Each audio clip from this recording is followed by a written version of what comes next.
My roommate wore 3 pairs of jeans every single day. The reason behind this ended up making me vomit. I packed up and moved into a student house for my first year of university. It was exciting. I lived with 6 other people and they were all super cool. But this one dude named Jack had a really bad odor all of the time, but none of us said anything. So it comes to the end of the year, and since we all get on really well, we decide to move to a new place together. We move in to start the second year of uni. But this guy's smell is getting dramatically worse. I don't even know how to describe it. Like a mixture of mold, old cheese, and body odor. It got so bad that none of us could eat in the same room as him, let alone sit next to him and actually have a conversation. What was also weird was that he used to wear 3 pairs of trousers at one time. Like some jogging bottoms, some jeans, and then another pair of jeans on top. We ignored the smell for another year until it became too much. We all discussed the very obvious issue, and after weeks of dropping hints, we decided that the guy he was closest to should tell him directly. So he did, and he got ignored completely. But then another issue arises.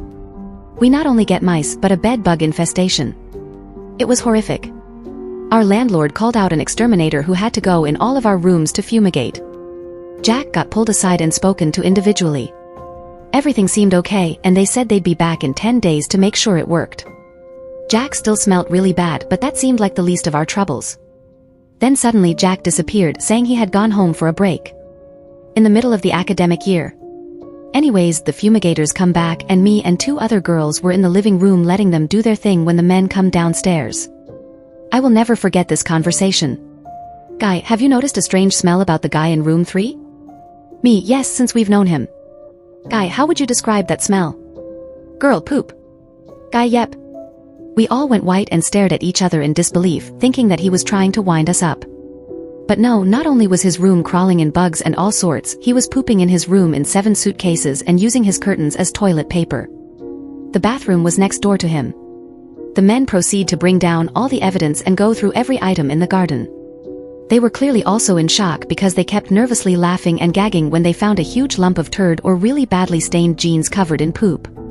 Since it's definitely not their job to dispose of all that, they left it all for us in bin bags in our garden. The landlord tried to help us, but he was so disturbed and angry about the whole thing that he wasn't much help.